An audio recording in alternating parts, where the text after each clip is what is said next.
welcome to On It with Stevens Life. I'm Olivia Odell. And I'm Leslie Nielsen. We begin with this week's top stories. Residential assistants are a group of young women who exemplify the characteristics of a leader.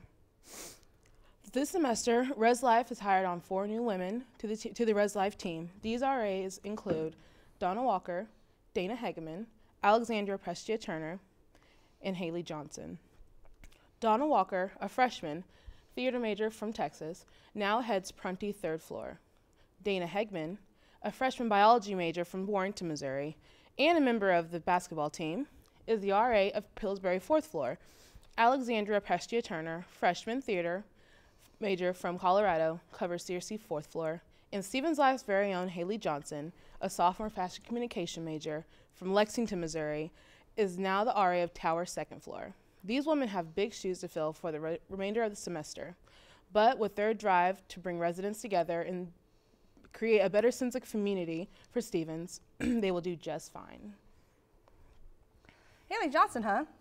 Wow, what a great person and a great Stevens staff. Now, we're going to go to Olivia. I think it's her plan now to head over for the interview from Head of Security, Tony Coleman.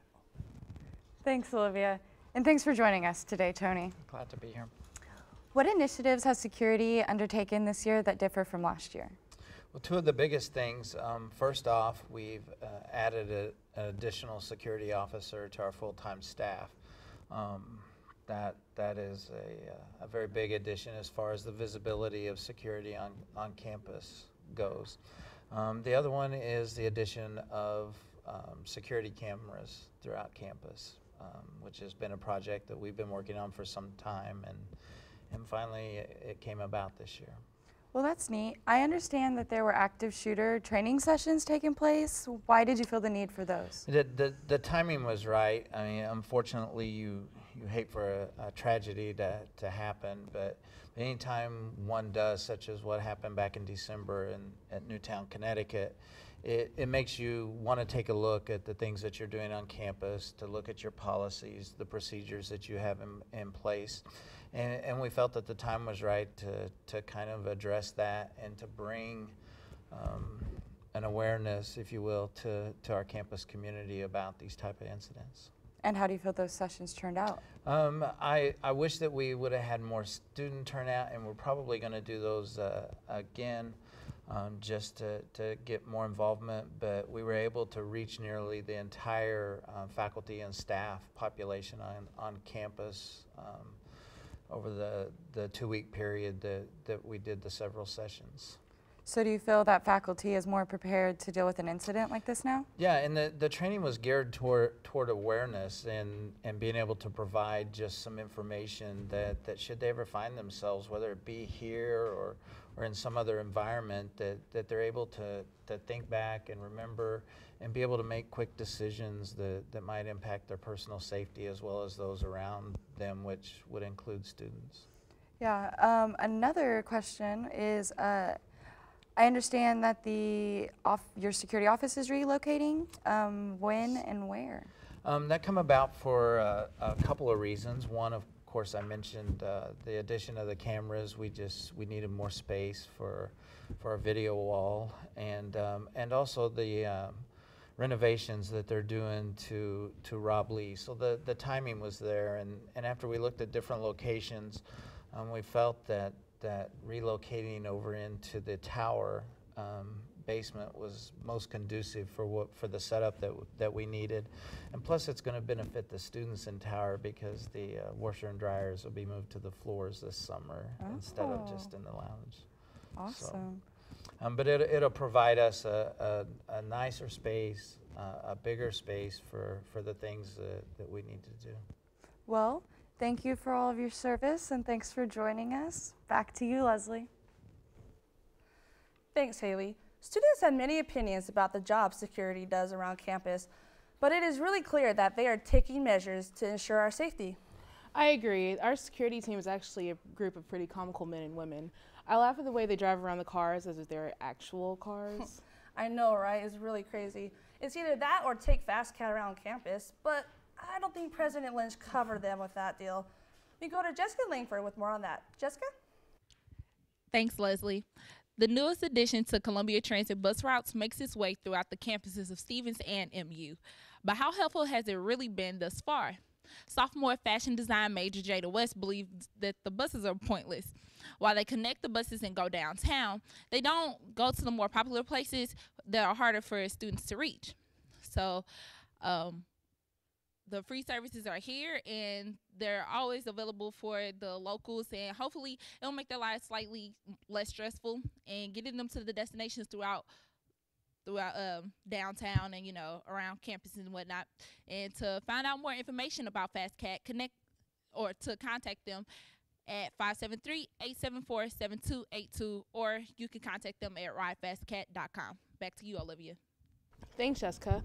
I kind of like that we have access to our own bus, which is not really necessary getting around campus, but it might make us more aware of what's going on in Columbia. I agree completely. For example, many students are unaware of the upcoming True False Film Festival. Okay, well, from February 28th through March 3rd, Columbia will host documentary filmmakers from around the globe, showing their films and leading discussions about their subjects in the first festival. The first festival occurred in the summer of 2003, and the annual event has been growing ever since. Some of the films that can be seen at this year's festival include Blackfish, Dirty Wars, No, and Pandora's Promise. Passes for the festival are now available. They will also have a box office set up on 1012 Broadway where tickets can be purchased. For a complete list of showtimes and films, go to the True False website, www.truefalse.org. Films are one source of entertainment, and we're going to kick down to Emily to talk about another. This semester, Stevens Theater Department is producing The Tempest. Emily? Thanks, Leslie. William Shakespeare's The Tempest was put on last weekend and will continue with shows tonight and throughout the weekend. Polly Meidinger, a second-year theater major, stage managed the show. Meidinger has managed 6 shows before, but none like The Tempest. She said the most memorable part of the production process has been working with the musical composer from New York. Meidinger is fascinated by how the music is added to the production, so listen for it if you go. Back to the news desk. Thanks, Emily. The theater department is filled with talented women and guest artists. I have no doubt that this show will be an amazing production of my favorite Shakespeare plays. Oh, I've gone to a couple of the plays, and they've been absolutely phenomenal. So much talent and passion. Speaking of remarkable women, let's go down to Tyler with her coverage of Black History Month. Tyler? Thank you, Leslie. With Valentine's Day out of the way, we can focus on a celebration that lasts the entire month. While Stevens has no set plans for this year's celebration, plan some way to organize the occasion for yourself. Columbia has a little Black history of its own. Make time to visit the Martin Luther King Jr. Memorial at Battle Garden on 800 West Stadium Boulevard. It is named for Dr. Muriel Battle, who passed away in 2003. She was an educator, historic leader, and activist, and she was the first West Junior High School African-American teacher, later on to be the principal and Columbia, Missouri, Columbia School District's first female superintendent. Here at Stevens, we love to see a female make her own way. To visit this site is located a few miles from Stevens. Who would have ever guessed that we have a piece of history in our own backyard? I'm Tyler Polson with the Blast from the Past. Back to you, Olivia. Thanks, Tyler. It's great that we recognize such a powerful Black woman. One Black woman I admire for her sense of style, as well as her substance, is Michelle Obama. And I heard her husband made some sort of speech this week.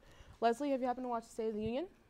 Yes, Olivia, I actually did. I got a really good chance. He covered a lot of the same issues as in his inaugural address, but spoke more specifically about what he planned to do about them. Things like taxes and the national debt deficit, as well as immigration, loomed large as he talked about the cost of higher education. One thing students were really surprised about, though, was that he saved one of their biggest concerns for last, gun control. Gun control came up much later in the speech than they anticipated. Overall, it was a good speech, if a bit long. Yes, and he was longer with all the applause. Still, I have no doubt that Obama will do what he can to accomplish what he outlined in the speech, but he definitely has a lot of work to do in his second term. Well, another major event this week was the Grammys. For coverage, let's go to Colby. Thanks, Olivia. This year's Grammy Awards ceremony was quite a snore, if you ask me. I should have known this year's show would not be mind-blowing when CBS announced that this year's show would enforce a strict dress code, which consisted of mandatory coverage of women's buttocks and cleavages. I guess the final laugh was on CBS because Katy Perry and Jennifer Lopez did not get the memo. Next, I could have lived without old school rapper turned actor LL Cool J as host. I thought the host was supposed to change outfits throughout the show. I guess he decided to start a new trend that ultimately was a fail. Finally, the performances were lackluster, especially the awkward moment when Miguel began singing his hit Adorn and Wiz Khalifa appeared from the audience to rap his verse on the song. The entire performance lasted about 2 minutes and ended with the performers lamely posed, waiting on an applause. I felt they could have chosen better artists to perform their top hits from 2012, or even a performance from Mr. Gangnam Style would have added a little spice to the show. Overall, the show seemed thrown together just like Kelly Clarkson's embarrassing acceptance speech. Hopefully, the Oscars will deliver for fashion and entertainment where the Grammys failed. Thanks. Oh, thanks, guys. Back to you. Thanks, Chloe. Changing gears a bit, we leave the world of entertainment and continue with the story of international significance. The current Pope, Pope Benedict XVI, announced his resignation on Monday, surprising all but his closest advisors and prompting reactions from Catholics and non-Catholics around the world. The leader of the church, which has about 1.2 billion members worldwide, cited growing health concerns as a reason for his resignation, something that has not been done in a few centuries. In his official statement, the pontiff, who will turn 86 in April, said that his strength has been declining and he has had to recognize his incapacity to adequately fulfill the ministry entrusted to him. In the same statement from the Vatican, the Pope said that he will continue serving the Lord through a life dedicated to prayer. Pope Benedict XVI will serve until the end of the month, in which the College of Cardinals will meet to elect his replacement. Whomever they choose, he will be responsible for addressing Catholics during the celebration of Easter Mass, which will occur on March 31st this year. And though that seems a long way off, it is actually the end of the Lenten season that began on Wednesday. For more on that, we go to Danny Kelly. Danny? Thanks, Leslie. I'm Danny Kelly. The liturgical or worship season of Lent has begun, and the scramble to give something up for 6 weeks adds more pressure to those who wish to stick to their New Year's resolution and to follow the Christian tradition. In an email interview with Father Adam Johnson, Diocese of Kansas City, St. Joseph, said Lent is a liturgical season of preparation accumulating in the holiest days of the Catholic calendar year. The Paschal Triduum from Holy Thursday from Easter Sunday. To get a better understanding of what Lent means, Father Johnson said there are 3 things Catholics do during the season of Lent. They increase their time in prayer, they fast, and they give alms to the poor. I was curious to learn about if and what peers on our campus were giving up, so I took to Stamper Dining Hall to get the scoop. Do you know what today is? It's Lent Day. Very good. And what are you giving up for Lent? I'm giving up 2 things. I'm giving up Stamper desserts, which is going to be kind of hard, and I'm also giving up boys, in the sense that, no, I am, for reals. People always complain about how they are single and they don't have boyfriends, but I'm going to be happy with myself the way that I am. You know what today is? The day before Valentine's Day. No, I'm just Good kidding. Wait, is it Lent? Today is Lent. Yes, it's Lent. All right, and what are you giving up for Lent? For Lent, I've decided to give up online shopping. Wow, that's wow. Yeah, tragic, I know. And how do you think it's going to work out? Not too well, but we'll see. Do you know what today is? Lent. Very good. What are you giving up for Lent? Meat. And why is that? I don't know. I think it's important to fast and give up something and take time to reflect. So giving up meat. That's very, very thoughtful. Thank you so much for sharing. No problem. Do you know what today is? The first day of Ash Wednesday. Very good. Very good. All right. So, what are you giving up for Lent? I don't know yet. All right. And are you giving anything up for Lent? No, I am not this year. Do you have any reason behind it? No, not necessarily. I was raised Catholic, but I just decided not to carry on the tradition, so. That's totally fine. Thank you for your time. You're welcome. Lent ends on March 30th. Check back at the end of March to see how Lent went for everyone. Until then, back to you, Olivia. Thanks, Danny. I actually have friends who aren't even Catholic who participate in Lent. It's a good test of character and how resistant to temptation you are. Yeah, giving up something that I love for 40 days and 40 nights is a challenge. Facebook would be really hard for me to give up. I think that would be impossible for me too. On the topic of Facebook, let's go down to